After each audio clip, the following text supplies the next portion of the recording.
Today, we find out how on-prem customers get the updates we've been talking about here on the show for the last 6 months.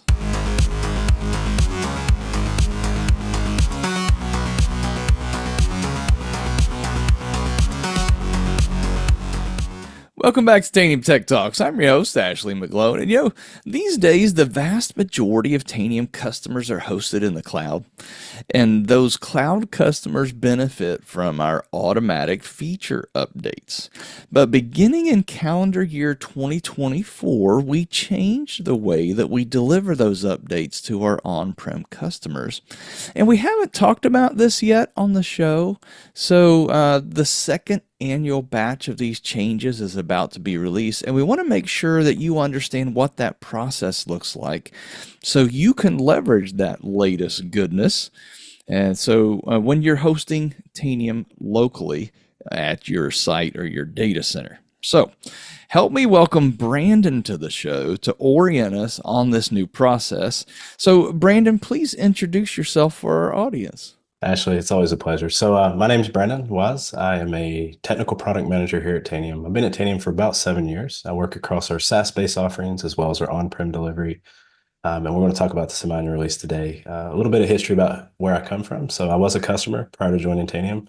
I worked for intelligence and counterintelligence for about 15 years, supporting technical operations and security operations, and have a lot of stories we can talk about there. But that's kind of me in a nutshell and kind of where I come from. Well, Brandon, it's good to have you on the show today. And folks that are watching, Brandon's a bit of a rock star around here, and he's quiet about it. He does some amazing work. And so we got to hang out recently this past summer at one of our user groups that I talked about here on the show. I hope you can catch a user group next summer as well. But right. So Brandon, to catch us up here on the history. So what's the problem that we're solving? Why do we need a different release process? Yeah, that's a fantastic question. It's one we get often, and it helps to provide a little context. And I'm going to go back up to when I was a customer. I worked in a very highly regulated environment. We had multiple Tanium instances spread out across different networks. And as an on-prem customer, when you're getting software, there's a lengthy process you have to go through for change control to make sure things are tested and they're approved and they're vetted by leadership to be able to enter into the system of record and become part of the process in which your teams use the product. Tanium, before the Semiannual release, we would release software every single week as solutions were ready. So you imagine we currently ship about 63 solutions on-prem today. And as those products become ready, we would ship those. So that's a little history on like what we did before the Semiannual release. And for a customer who's trying to manage Tanium, getting software that comes through, like say Comply, for example, I put in my change request, I go through the testing process, and it gets approved, and I come back to Tanium to find out that Comply has changed because there's a new release that come out because the team was ready to go with another release. So that process is it's cumbersome to manage and very labor intensive for customers for sure. Help me understand the what is included in the release, because I know there's like platform Tanium server build updates, and there's Tanium client updates, and there's module updates. So it sounds like this is all kind of coordinated as a bundle. How do I stage those, so to speak, or what order should I proceed with those? So everything you need to operate Tanium will be included in what we're calling the Semiannual release program. Now, those just talking on the technical side, like the solutions that we're going to ship, and I think we'll talk about the non-technical elements here in just a moment. But from a technical standpoint, we're going to release Tanium platform, any underlying system. So if there's a Windows update, we'll provide that as well for Tanium. If there's a TanOS, if you're using the appliance, we'll release that as well. And then any solution above that. So whether you're using things like Comply or using things like the upcoming Automate solution, which we're going to talk about, all those things are bundled together in a very consistent experience, and it allows us to deliver notifications into the console that tells you when things are released so that you know, hey, there's a new update for Tanium platform. You can go get that, you can download it, and then all the new solutions will come in with that as well. Well, as we were getting ready for the show today, I actually chose not to update my home lab.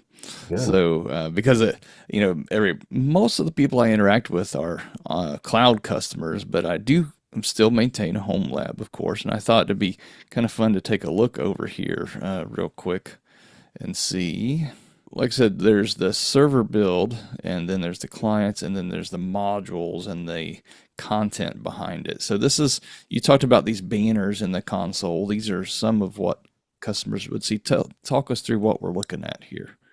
Yeah, so if we kind of rewind to where we was talking about the history, when we released software, we didn't really provide any notifications. So if you're a Tanium operator who's using and maintaining Tanium for your users, you didn't know if there was a software update. Like we didn't really message that outside of our resource center where we say, hey, there's a new software, or KB where we document the changes that took place.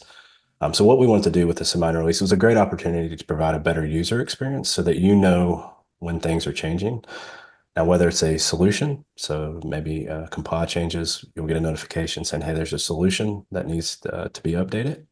You can go to the solutions page, which is where you're at today, and it'll give you all the links to the release notes, and it'll kind of direct you to the things that are available to update. And we'll talk about the different types of updates in just a moment, but it's really about creating an experience where you know there's updates that need to be made, and you have all the information to start that change control process to be able to go through, test, validate, download, and get access to those things so that you can get those implemented in your environment.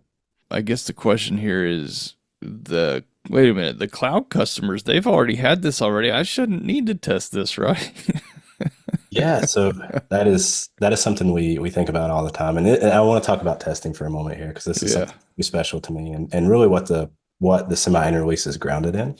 So when I talked to some of our leadership, and before we took on the semi-annual release effort, the number one thing we wanted to address was making sure that we're delivering the most high quality, proven, tested software we can to our on-prem customers because it is harder to manage there. You're managing the software delivery experience on-prem versus cloud. We just update the solutions for you. So it's a different experience there, and there's different levels of effort. For QA, all the software has been tested through cloud, and then we package it and bundle it up when it's ready, and we ship it to our on-prem customers through the semi-annual release. In addition to that, we have a team dedicated to QA testing. We have a brand new team who's dedicated, and they're just for this next set of releases, they're testing around 1,706, I think to be exact, different tests and validations of all the software that's already been tested. It's already been used by hundreds of customers just to make sure that there isn't anything we missed and to make sure that we're delivering the highest quality product. So testing is taken to a new level with this minor release, and it'll only get better as we proceed. We have, I'm just kind of teasing out this in my mind as I'm thinking through this. So we wrote some cool new stuff and we tested it and it went through our release rings, and then it finally made it to early adopter cloud customers and then production cloud customers for months. And so it's been tested and tested and tested. And now we're taking a snapshot of those capabilities Right. and bundling up to go to on-prem customers and we're again going through the testing regimen just to double, triple check that what they're getting is secure, because I don't know if we mentioned this already, but the nature of our on-prem environments Right. are often critical for our customers, and we want to make sure that we're delivering spot-free code as best we can. Yeah, no, absolutely. It is critical for our on-prem customers to make sure we're delivering the highest quality products we can. It's also important to note that from a SaaS provider, I mean, your cloud-based offering, the systems that's the solutions that you see here in front of you, the way they're running is fundamentally different than the way they'll operate on-prem. So we could package all those up and ship them and say that we've already tested. I think that would be easy for us to do as no investment at all. However, we understand that the dynamics of the environments that we're sending the software to is very different. The underlying hardware used to run Tanium is different, and we're dedicated as an organization to making sure that we go through 1,700 checks for these next set of releases to make sure that things are tested in context of where we're going to deliver it. So, very different delivery paths. We could say it's already tested and ship it on, but we're not going to do that.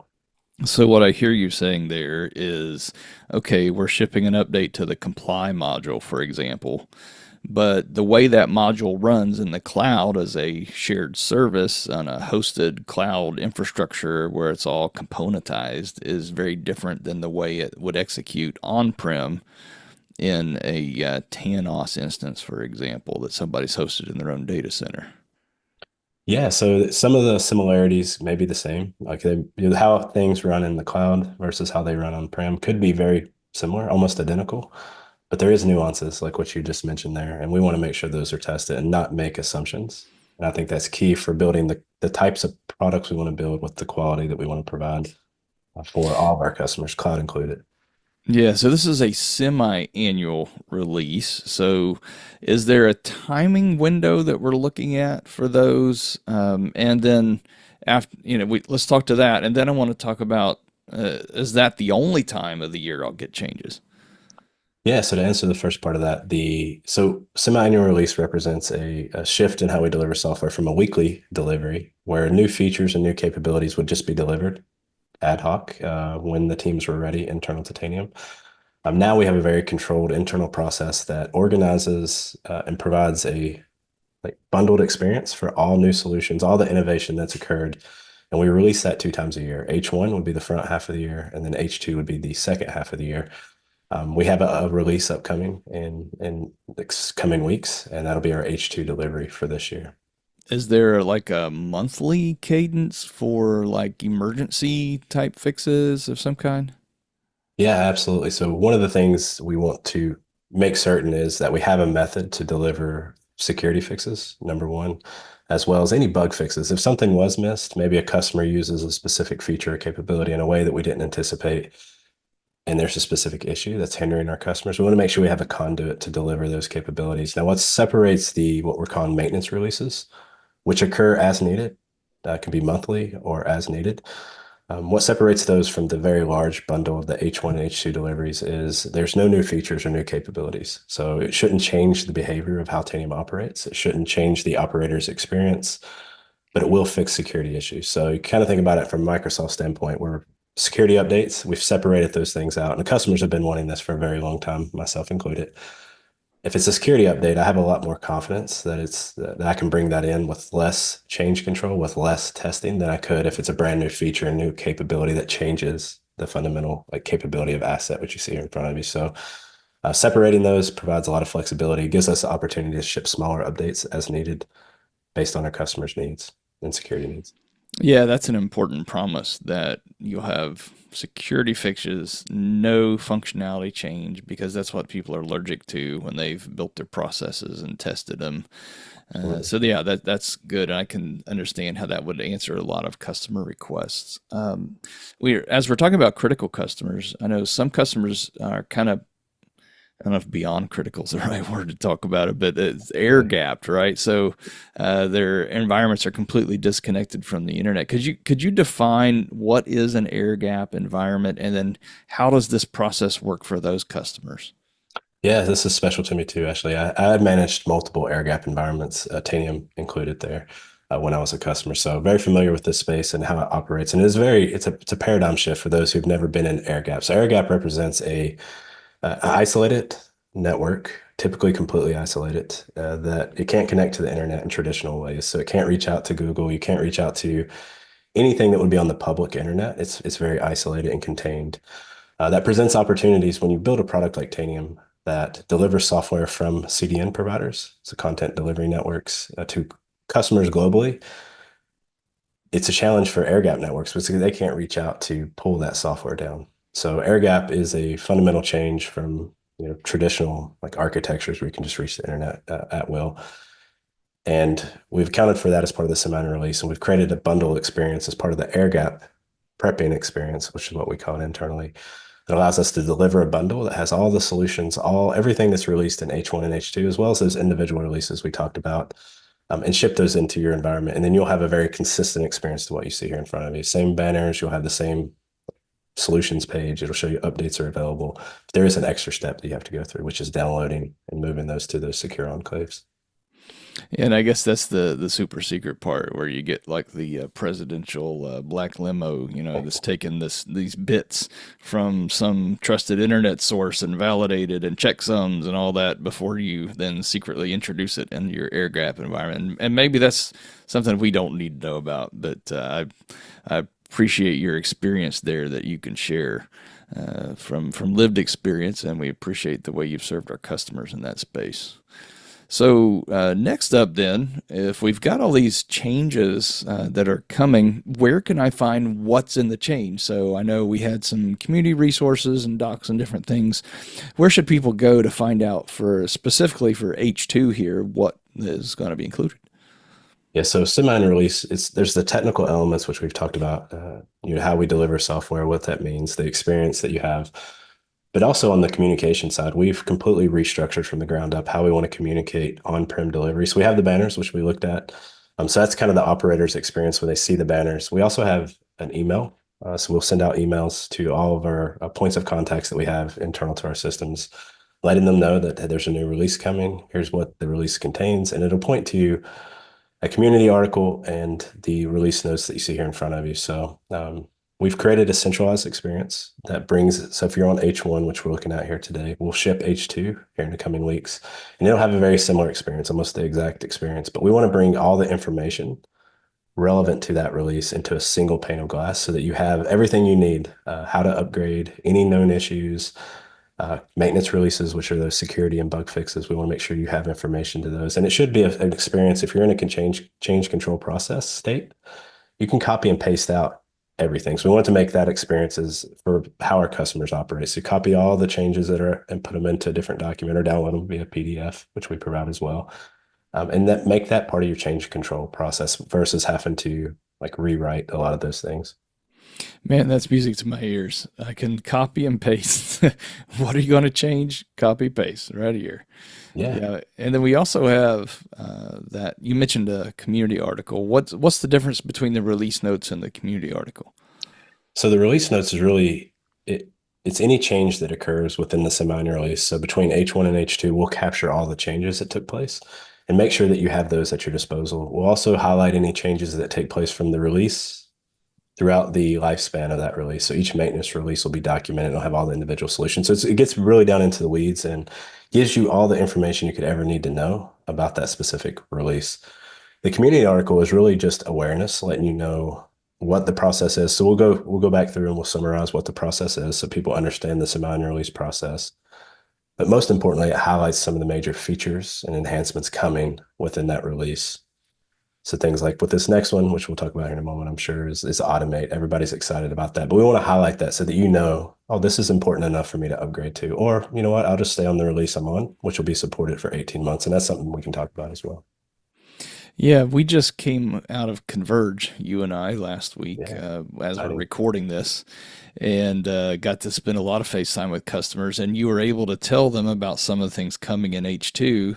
I'm curious to know, number one, for our viewers here, what is coming in H2, and what was some of the feedback that you heard at Converge from people who are anticipating that? Feature wise, solution wise, Automate, I already spoke about, and I think most people are aware. Automate is a product that Stephen Yang, and I know you produced a video with him. You should certainly watch that if you haven't. He and I worked on that product for years, it felt like, and that'll be released to on-prem customers, which is tremendously exciting. We had things like threat response, the endpoint reactions. If you're not familiar with that, it allows you to take near real-time action on events that take place on the client. And I know Thomas, you have a video for Thomas as well, and that's a great video. Should watch that as well. But solution capabilities, anything new that's took place between H1 and what we're getting ready to deliver H2, all that'll be bundled into H2. Those are major things, but there's also probably 1,200 different enhancements across all the solutions we provide. Uh, Improvements, bug fixes, feature enhancements, things that our customers that say, I would like this to operate that specific way. We're able to move that in because it is a feature, not a bug. So we'll be able to change the behavior of some of the products in positive ways that aligns with our customers' experience and expectations, as well as provide you know, things like Python enhancements, just fundamental platform foundation. So we will be releasing 7.6.4, platform 7.6.4, which is exciting as well. I happen to know that you are on the platform team in some level, so I'm really curious to know. It seems like I remember when 7.6 released, and it was this like blazing speed enhancement for question performance, and our customers noticed. They're like, "Wow!" I remember asking questions that would take seconds. Now it's milliseconds.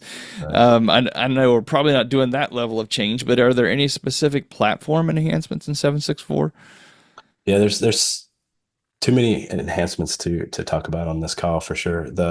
things are getting faster. I don't know how they do it. They're wizards. So I do work in part of what we call the platform foundation team, where we're focused on the platform and things like automate and the semi release. I always show up. I go in, they say it's gotten faster. Like our ability to communicate to clients have gotten quicker. We're able to cache things more quickly. You get into the console and you start to use it, and you're like, they did this. I don't know how they did this because it appears fast to me. I know I have a bias here, but continue to enhance the usability so things are getting easier to use.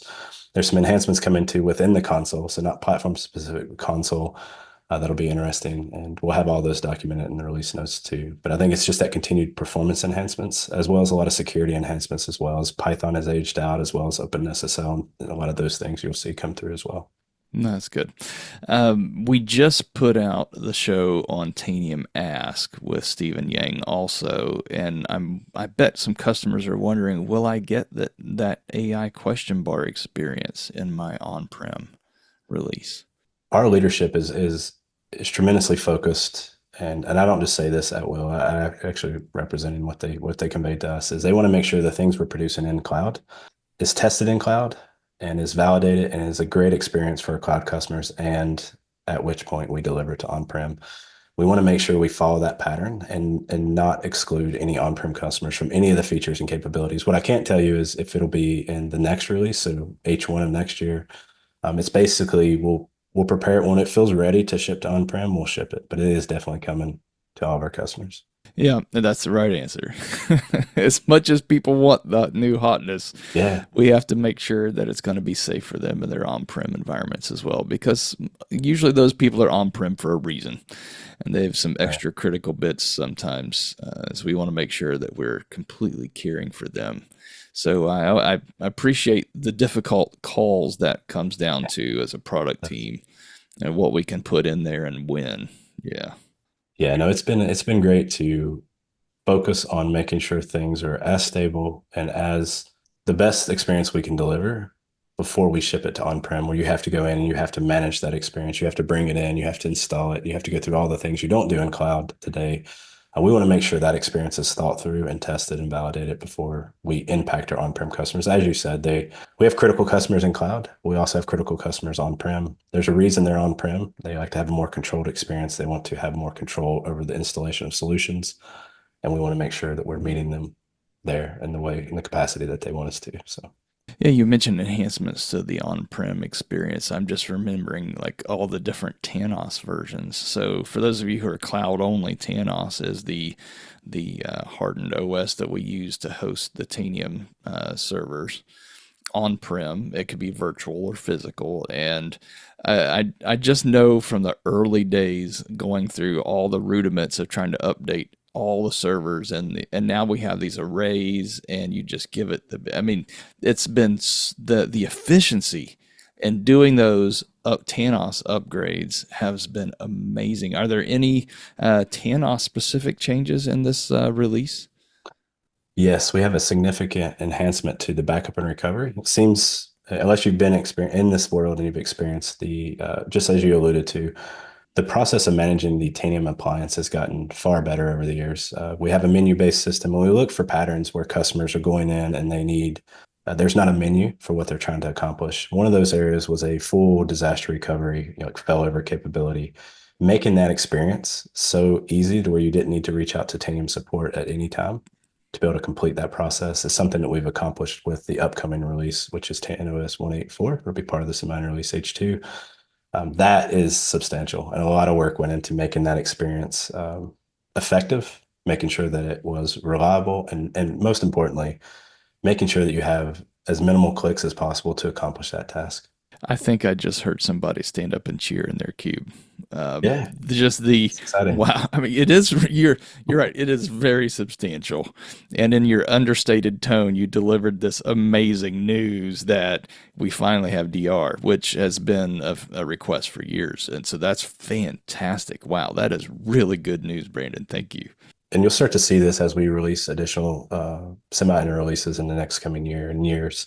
We're taking a lot of the cloud-based patterns that we see that make sense to bring to on-prem, and we're going to start implementing those in ways that enhance the on-prem experience based on things we've observed in the cloud. So a lot of the cloud technologies that allows us to have higher efficiency, allows us to have more automation, those things are coming to the appliance as well in the future release. So exciting to make that whole experience even better and more dynamic. And just really, again, it's about meeting our customers in the ways that they need us. They don't want to be managing Tanium, they want to be using Tanium. So we got to get them to using Tanium all their time versus just part of their time today.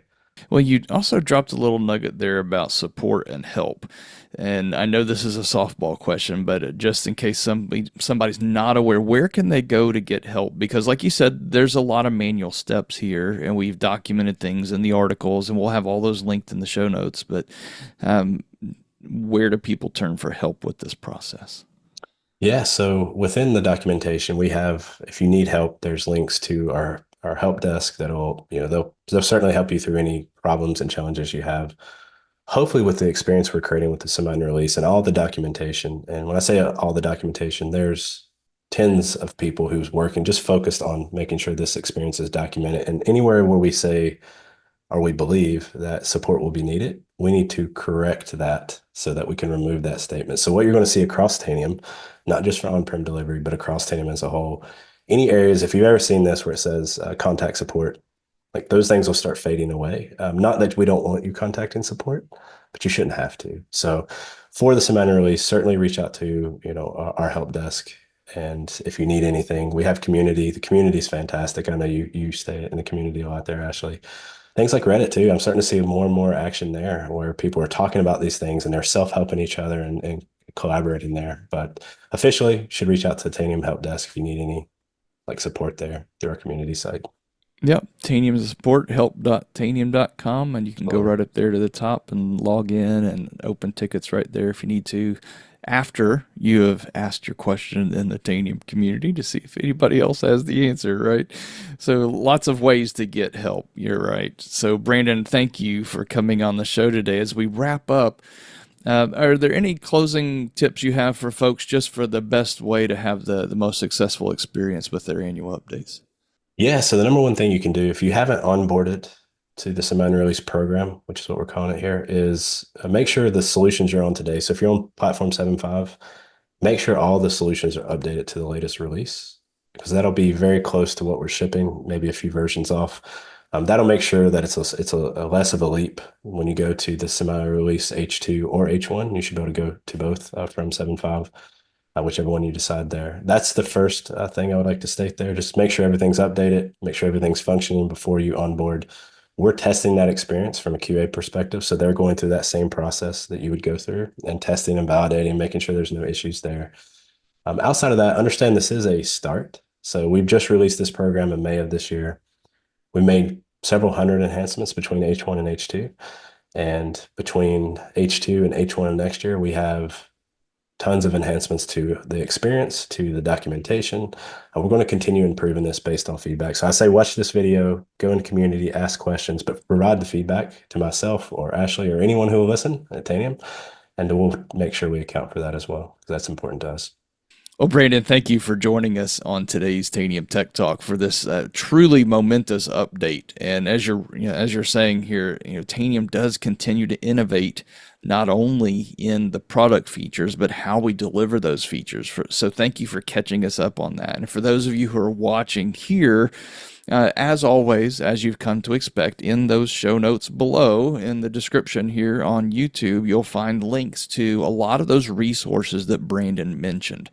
The landing page in the Tanium helps, the resource center, help.tanium.com, some of the articles, the release notes, as well as you can expect an email notification when these go out. And then also linked below, you'll find some episodes of other Tech Talks that you may have been itching. Maybe you watched it and you said, oh, I can't wait to get that on-prem. So I'm going to release or link some of those releases down here. Like he mentioned, we talked about automate, and we talked about threat response endpoint reactions and some other things. So I'm going to link those as well below for your convenience. So thank you for joining us on this episode of Tanium Tech Talks. I hope that this is a smooth process for you. And please let us know either way if you have run into a couple hiccups or if everything goes smoothly. Please talk to your Tanium account team and let them know what your experience was like. And we're always here to help, like Brandon said. So until next time, go Tanium.